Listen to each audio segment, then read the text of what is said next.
Hello nursing officer, कैसे हैं आप सब। आप सबका बहुत बहुत स्वागत है aim to AIIMS nursing YouTube channel पे।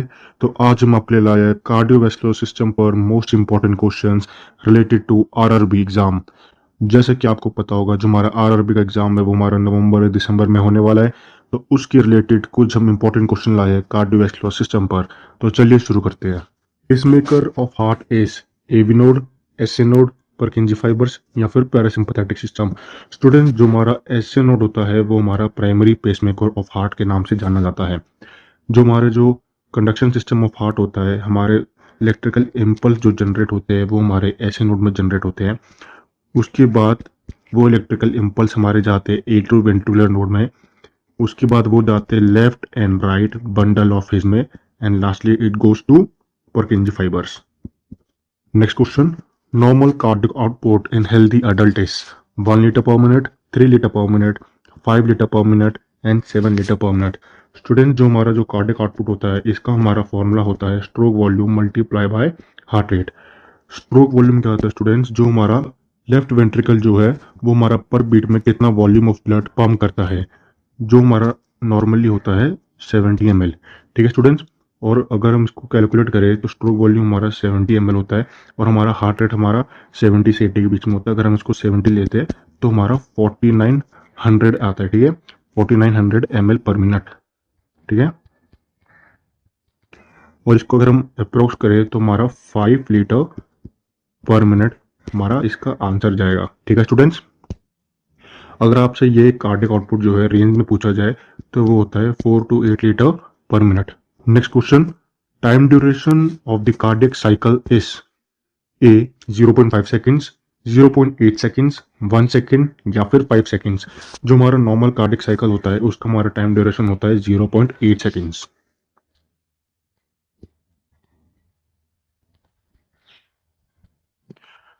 The heart valves are lined by dash layer of the heart: epicardium, myocardium, endocardium and pericardium.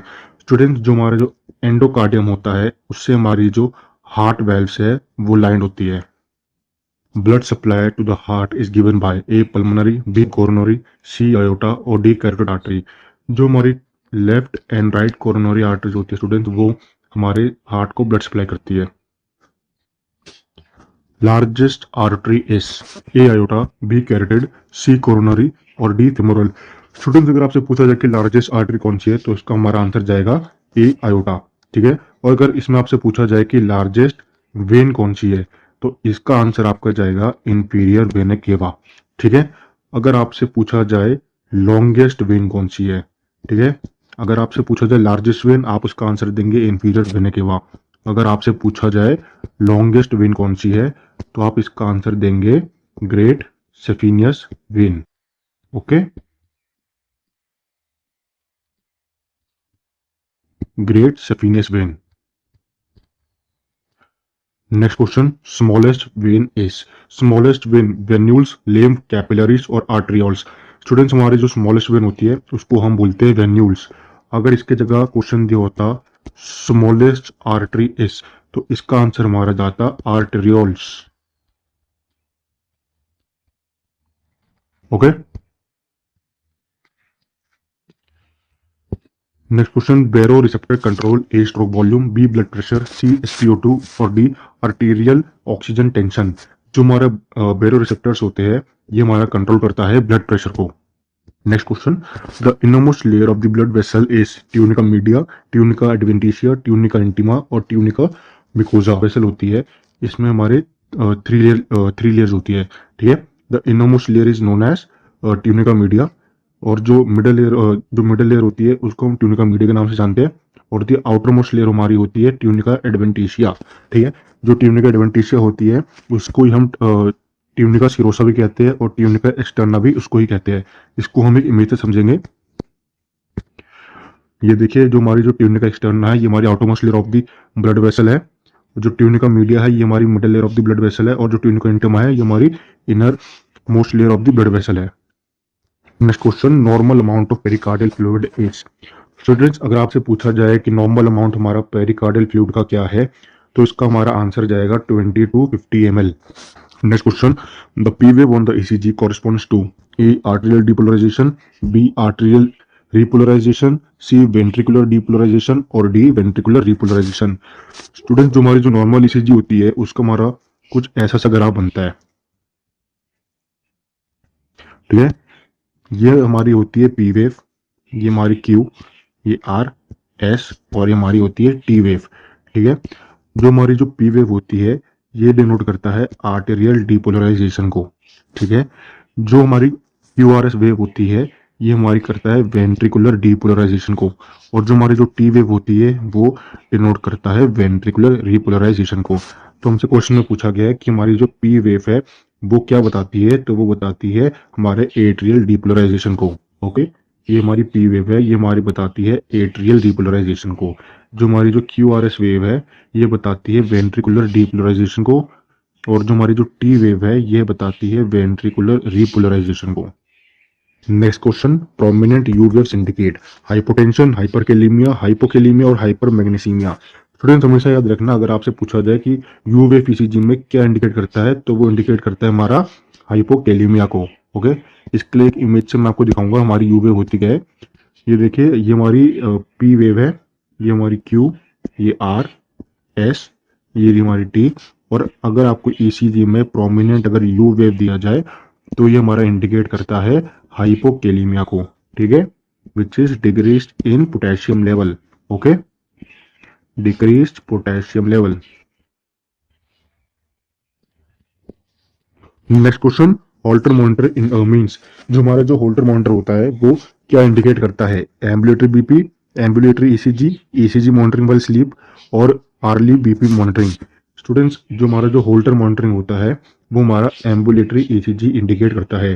जो नॉर्मल होल्टर जो होल्टर मॉनिटरिंग हम करते हैं पेशेंट पे वो नॉर्मली हमारा 24 से 48 आवर्स के लिए हम करते हैं, ठीक है।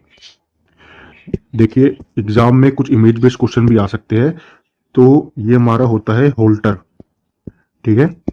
इसी के थ्रू हम होल्टर मॉनिटरिंग करते हैं पेशेंट्स पे। Apical pulse is auscultated at, students ये जो हमारा जो क्वेश्चन है ये हमारा अभी नॉर्सेट 7 का जो प्री एग्जाम हुआ था ये उसका क्वेश्चन है। तो जो एपिकल पल्स होती है वो हमारे fifth intercostal space left side in the mid axillary line पे ऑस्कल्टेटेड होती है, ठीक है स्टूडेंट्स। ये इंपॉर्टेंट क्वेश्चन है, ठीक है, इसको याद रखना, ये हमारे नॉर्सेट 7 प्री एग्जाम में पूछा गया था। Next question, S1 heart sound corresponds to A. Closure of aortic and pulmonic valve, B. Closure of aortic valve, C. Closure of mitral and tricuspid valve और D. Closure of mitral valve। तो heart की जो normal sound होती है उसे हम कहते हैं लब और डब साउंड, ठीक है। हमारे जो हार्ट में हमारे चार साउंड आती है, S1, S2, S3 and S4। जो S1 और S2 होती है ये हमारी नॉर्मल हार्ट साउंड होती है, और ये हमारी S3 S4 होती है हमारी एबनॉर्मल हार्ट साउंड, ओके। जो S1 होती है, जो S1 हार्ट साउंड होती है इसको हम कहते हैं लब, और ये प्रोड्यूस्ड होती है जब हमारे एवी वेल्व्स क्लोज होते हैं, ठीक है। एवी वेल्व्स कौन से, एट्रियल वेंट्रल वेल्व जिसमें हमारे ट्राइकस्पिड और मिट्रल वेल्व्स आते हैं, जब वो क्लोज होते हैं तो हमारी S1 साउंड प्रोड्यूस होती है, ठीक है, लब साउंड हमारी प्रोड्यूस होती है। ऐसी हमारी S2 साउंड आ जाती है, S2 साउंड को हम बोलते हैं डब साउंड, ठीक है। जब हमारी सेमिलुनर वेल्व्स सेमिलुनर वेल्व्स जब हमारी सेमिलुनर वेल्व्स जिसमें आयोटिक और हमारी पल्मोनिक वेल्व्स आती है, जब ये दो क्लोज हो जाती है तो हमारी S2 साउंड प्रोड्यूस होती है which is known as dub sound, ठीक है। फिर हमारी ये दो हमारी है नॉर्मल। फिर हमारी आती है S3 heart sound. S3 heart sound को वेंट्रिकुलर गैलोप के नाम से जाना जाता है। फिर एक आती है हमारी S4 साउंड जिसको आर्टेरियल गैलोप के नाम से जाना जाता है, और ये दोनों हमारी होती है एबनॉर्मल हार्ट साउंड। तो इसका आंसर हमारा क्या जाएगा, S1 heart sound corresponds to closure of aortic and pulmonic valve. इसका आंसर हमारा जाएगा ए, ठीक है। और अगर इस क्वेश्चन में अगर पूछा जाता S2 heart sound corresponds to, इसका हमारा जाता closure of mitral and tricuspid valve. Next question, the triad sign and symptom in cardiac tamponade is A tachycardia, tachypnoea और hepatomegaly, chest pain, heart failure और syncope, muffled heart sounds, distended neck vein और hypotension, stasis, hypercoagulability और vessel injury. Students, हमारी एक heart की एक condition है which is known as cardiac टेम्पोनेड।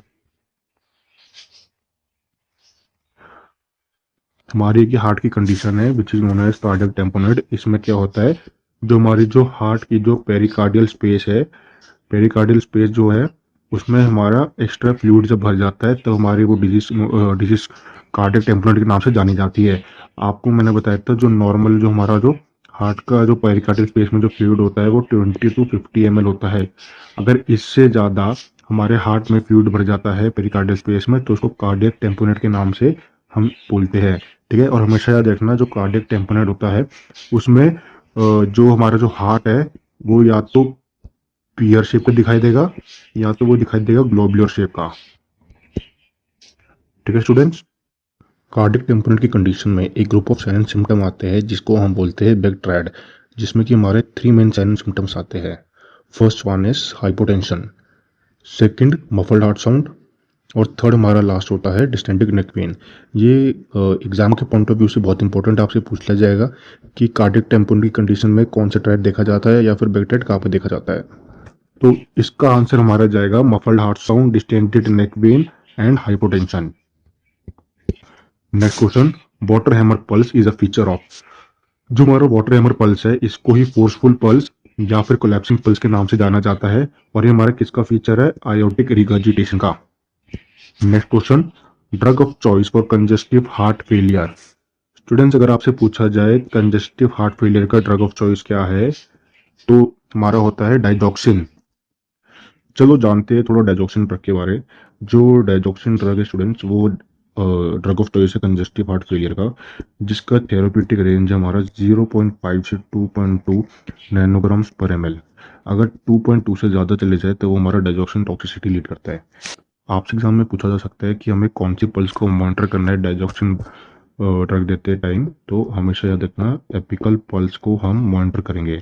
आपसे पूछा जा सकता है कि अडल्ट में, चाइल्ड में, इन्फेंट में अगर पल्स रेट कितने से कम चले जाए कि हम डाइजॉक्सिन को स्टॉप करेंगे, तो याद रखना अडल्ट में अगर हमारी जो एपिकल पल्स है वो less than 60 beats per minute चली जाए तो हमें डाइजॉक्सिन को स्टॉप करना है।